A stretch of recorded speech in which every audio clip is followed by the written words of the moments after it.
herói desconhecido, de Manuel de Almeida Filho, voz Iba Mendes.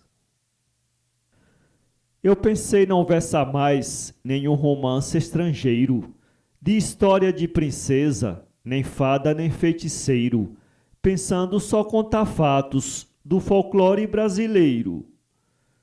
Porém, lendo há poucos dias um conto do Oriente, onde vê-se o rei Omar, sem sossego descontente, para obter um herdeiro, rogando ao Onipotente. Assim, diante o exposto, mudei de opinião, resolvi versar o drama para mais satisfação dos meus leitores que gostam de uma nova produção. O dito conto é nascido sob o véu da esperança, vive dias de incerteza, horas de desconfiança, momentos de falsidade, luta, traição e vingança. O rei Omar no seu reino era muito justiceiro, casado 50 vezes, porém não tinha um herdeiro. De filhos entre as esposas, ainda esperava o primeiro. Aqui talvez o leitor não ache ser acertado. Um rei com 50 esposas parece que está errado, mas era a lei desse reino naquele tempo passado. Vivia o rei sem consolo, pensando reinar sozinho. Em orações fervorosas, pedia a Deus um filhinho, que um dia fosse o rei, para trilhar seu caminho. Porque não se conformava que não houvesse a semente, geradora entre as mulheres, escolhidas fielmente. Por isso pedia a Deus um filho insistentemente. Uma noite o rei orava, de repente adormeceu. Era meia-noite em ponto, sonhou que apareceu um rapaz louro com asas, como que do céu desceu. O rapaz disse que Deus o tinha ouvido enfim, e lhe mandava dizer que dali fosse ao jardim, com um punhado de trigo, e lá praticasse assim.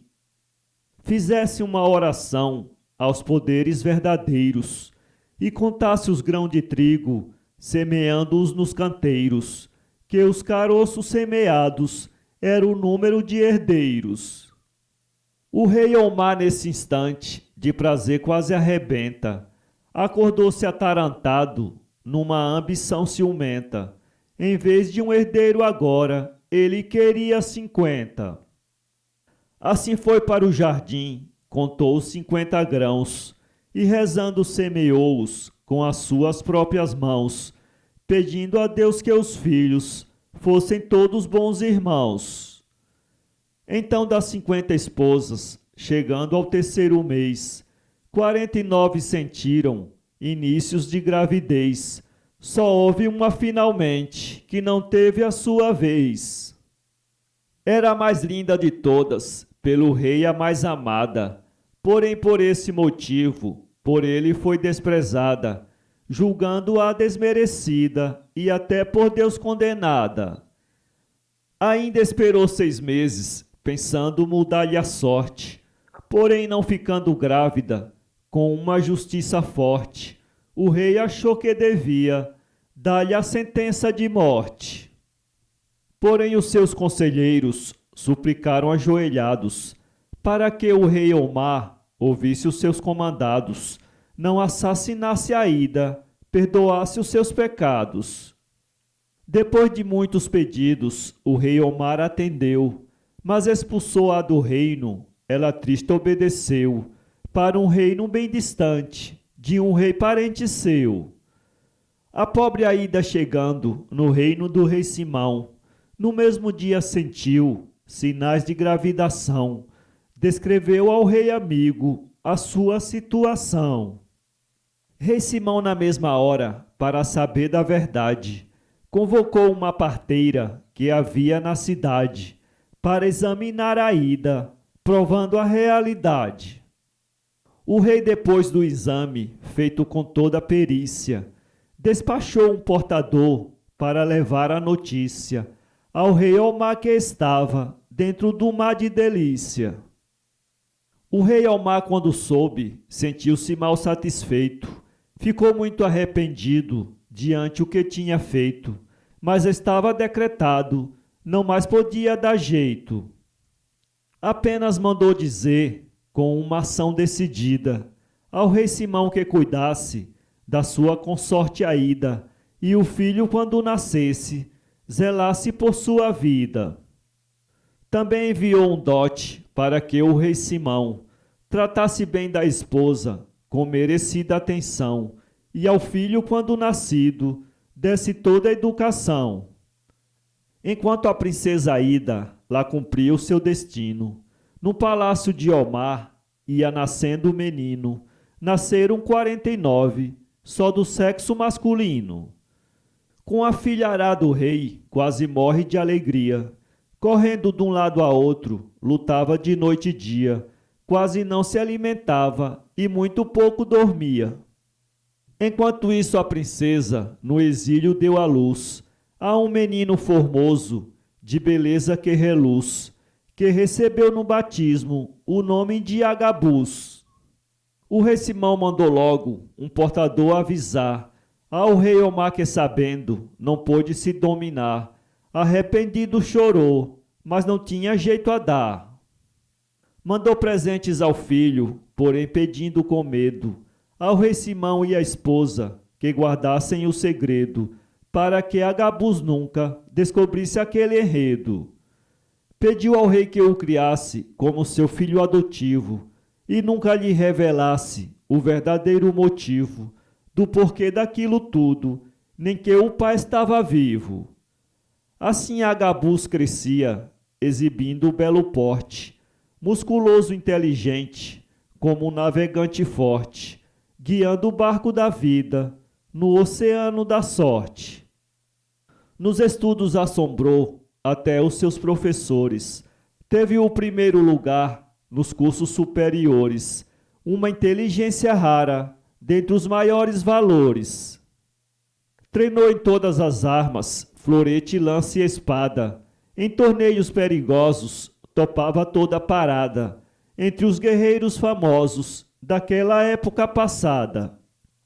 Sempre era o vencedor entre os grandes campeões, arrebatava dos outros medalhas e medalhões, ostentava aos 20 anos várias condecorações. Porém sua mãe Aída, ocultando o sofrimento, garantiu a Agabus com um falso juramento que o pai havia morrido antes do seu nascimento. Curtindo a dor do desprezo, para Agabus não sonhar, por precaução proibiu ao rei Simão de mandar notícia dela e do filho para a corte de Omar. Por esse motivo o rei, Omar calado sofria, sem ter notícia do filho, que tão distante vivia, para maior sofrimento, nem do nome não sabia. Também por obrigação dedicava os seus cuidados aos 49 filhos que eram desajustados, com defeitos cerebrais, fracos e atoleimados. Os 49 juntos formavam um batalhão, de tolos maus e perversos, um só não tinha noção de responsabilidade para guiar a nação. O rei agora chorava num extremo desespero, entre tantos filhos não tinham o almejado herdeiro para dirigir o reino no seu dia derradeiro. Enquanto isso, Agabus era o herói das batalhas. Completando 20 anos, seus braços eram metralhas, abatendo os campeões, arrebatando as medalhas. Com essa idade sentiu-se no oceano de glórias, desejou correr o mundo para ter outras vitórias e com o seu heroísmo escrever novas histórias. A mamãe ao rei Simão pediu o consentimento. Depois de muito conselho, relutância e entendimento, recebeu a ordem dupla para o seu contentamento. Preparou-se e viajou no seu cavalo possante, com todas as suas armas e coragem de gigante. Com 8 dias depois, entrou num reino distante. Esse reino estava em guerra, o rei já quase perdido. quando soube que havia na cidade aparecido, querendo falar com ele, um herói desconhecido. Também lhe disseram que era um homem zarrão louro, conduzindo mais de 100 condecorações de ouro, em medalha sobre o peito, um verdadeiro tesouro. O rei, diante a notícia, mandou abrir um salão, recebeu o nosso herói, contando a situação, porque estava passando na hora sua nação. Disse que o reino vizinho havia o seu invadido, e o seu exército estava completamente batido. Pelo recuo dos soldados, já se julgava perdido. Agabus, para ajudá-lo, se ofereceu nesse instante. O rei, muito satisfeito, nomeou o comandante, chefe de todas as tropas, daquela hora por diante. Agabus, na mesma hora, convocou os comandados, mandou preparar as tropas e treinou bem os soldados. Para a primeira batalha, deixou-os capacitados. Convocou para a reserva batalhões e voluntários e nomeou comandantes com os treinos necessários. Tudo pronto com as tropas, enfrentou os adversários. Os inimigos estavam muito bem entrincheirados. Quando menos esperavam, por tropas foram atacados. Ainda lutaram 2 dias, mas foram desalojados. A batalha era tremenda, as espadas se cruzavam, os braços ficavam bambos quando os ferros se topavam. Dos guerreiros atingidos, os corpos no chão rolavam.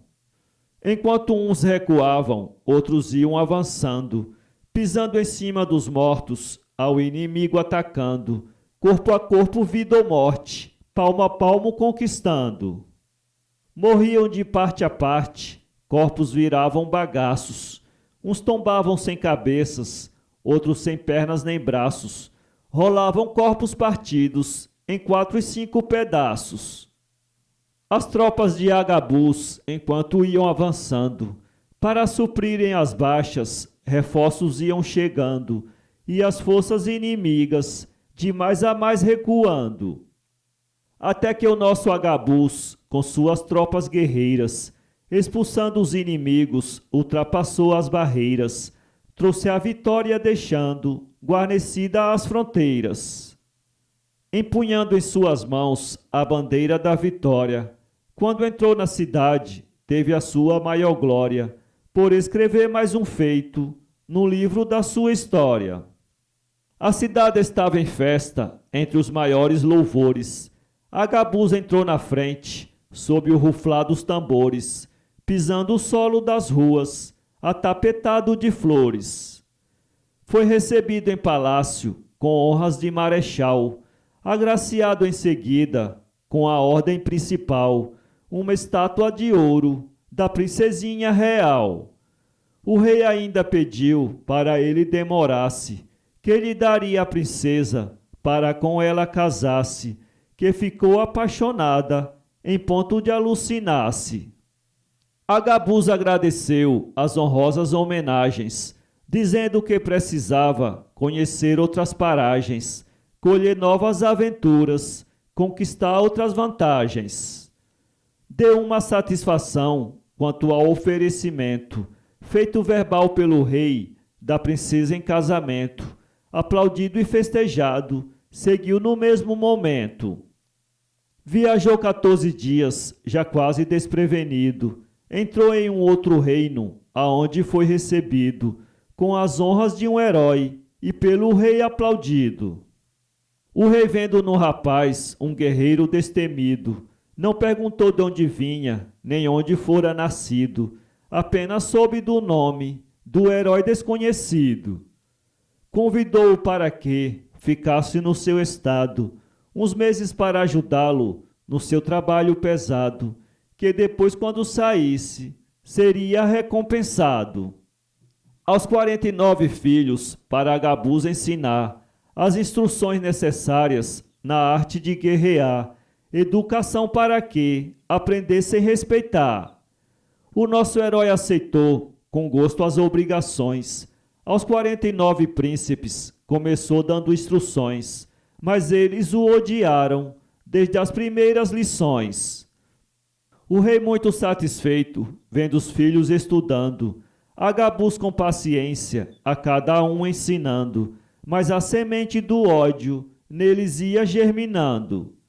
Pensavam porque o rei tinha mandado ensiná-los, dando força àquele intruso, com ordem de dominá-los, juntos tramaram pedindo 49 cavalos. Depois foram a Agabus pedir que ele deixasse ir a uma caçada, porém que nada falasse ao rei, porque se soubesse, talvez que não combinasse.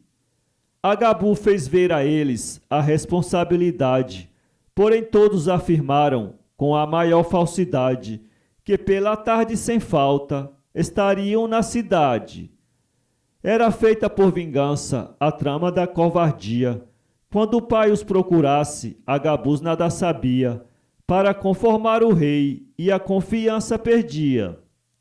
Pensava se demorar para desmoralizá-lo, julgando em o rei puni-lo, com prisão ou expulsá-lo, por não dar notícias deles, ou talvez até matá-lo. Assim pensando fizeram, entrando num tabuleiro. Vagaram pelo deserto, perdidos sem um roteiro. Depois caiu um feitiço, por cima do feiticeiro. No fim o leitor verá onde eles foram cair.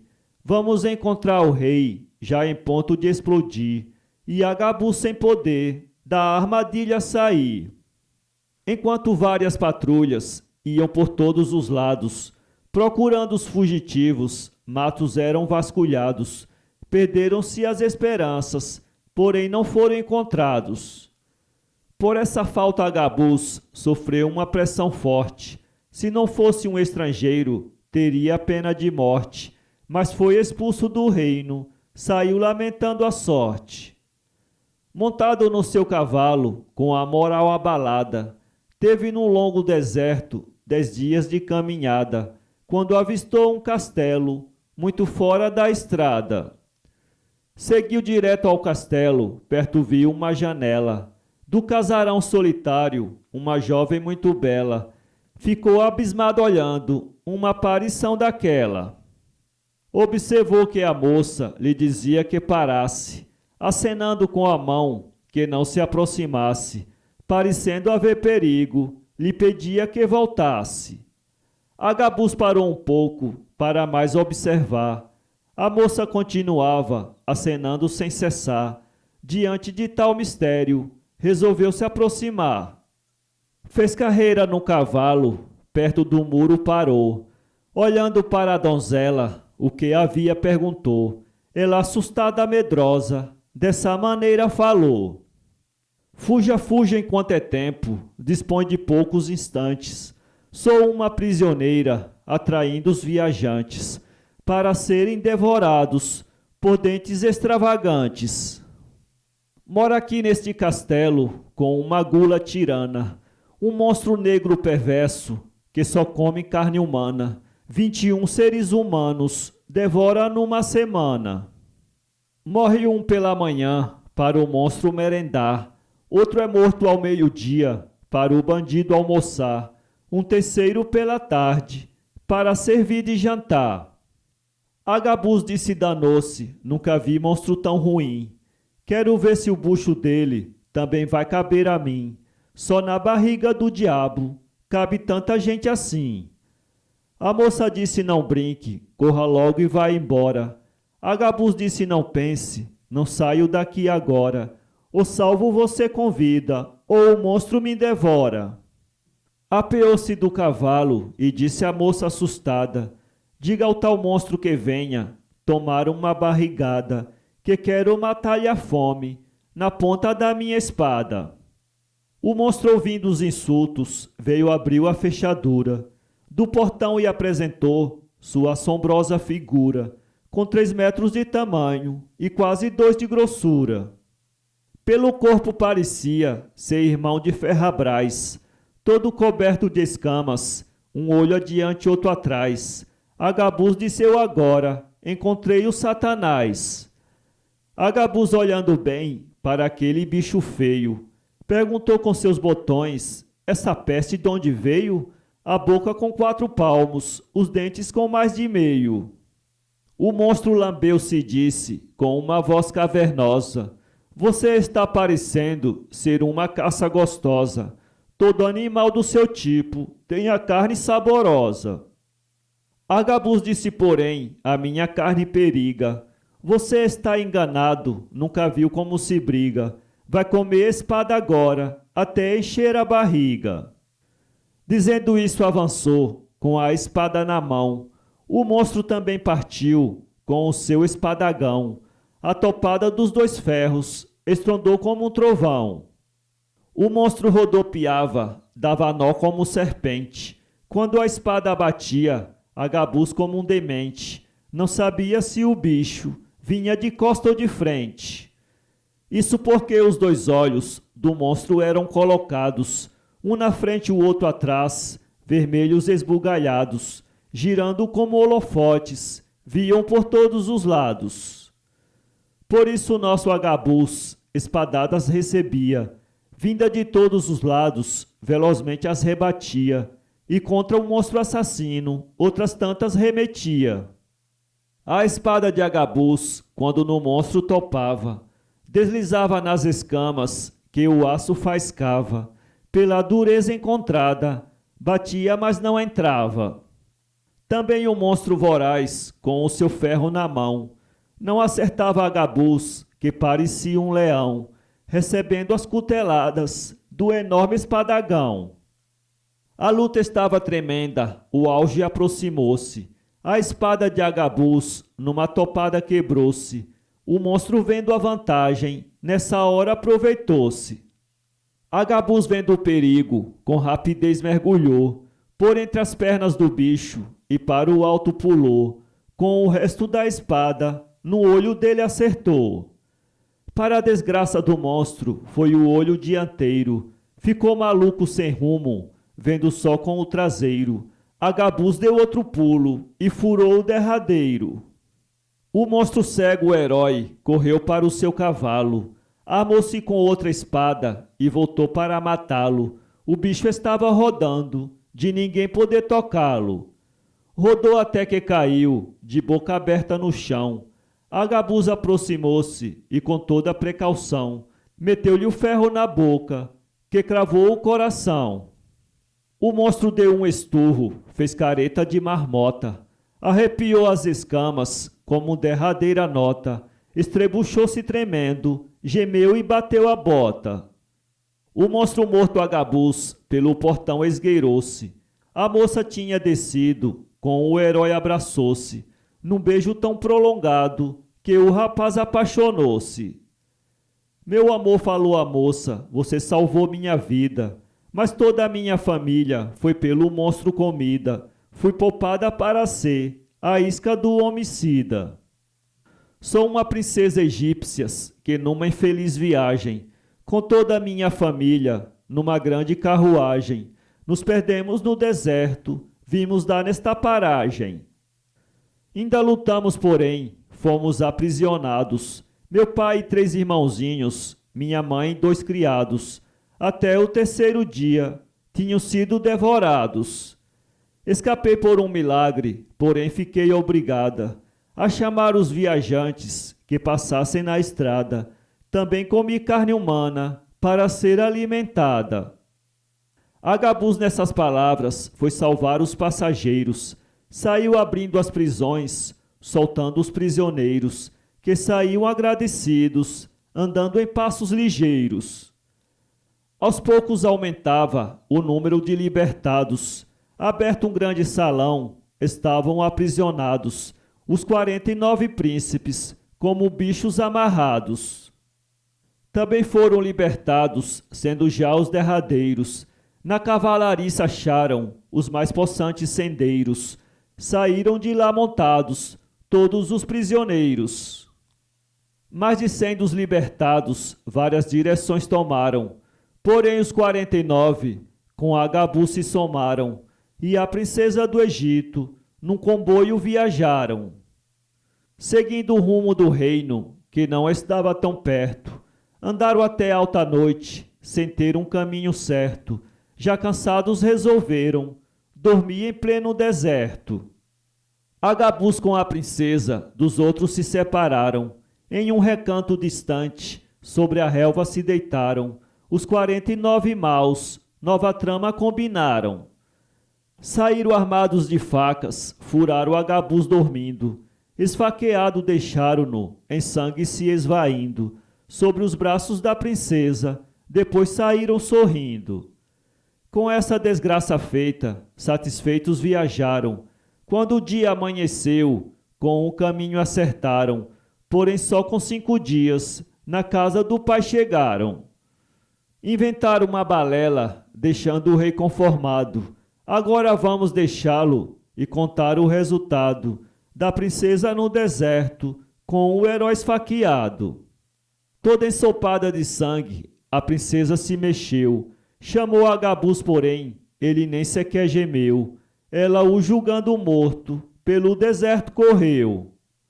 Gritando como uma louca, em tremenda disparada, correu o resto da noite, até que caiu cansada, à margem de um caminho, sem sentidos desmaiada. Quando tornou, levantou-se, sem destino caminhou, para não morrer de fome, pela estrada esmolou, até que no 6º dia, nas portas do reino entrou. Vamos deixar a princesa na cidade mendigando, para saber de Aída como é que vai passando, e de Agabus que ficou, somente a morte esperando. Aída não tinha mais notícia do filho amado, seguiu em sua procura, por onde tinha passado, até o reino de Omar, onde teve o resultado. Isso porque quando Aída ao seu esposo informou os sinais de Agabus, o rei quase desmaiou, sabendo que aquele herói era seu filho, chorou. Passeando na cidade, Aída no mesmo dia, viu uma moça esmolando, com sinais de fidalguia, abordou-a e perguntou quem era e o que fazia. Justamente era a princesa, que contou quase a chorar a sua história passada. Aída, sem vacilar, levou-a na mesma hora à presença de Omar. O rei ficou quase louco quando soube do passado. Mandou que os filhos fossem, um por um, encarcerados, e seguiu com a princesa atrás do esfaqueado. Agabus, por muita sorte, perto do caminho estava, gemendo, e pela manhã um boticário passava.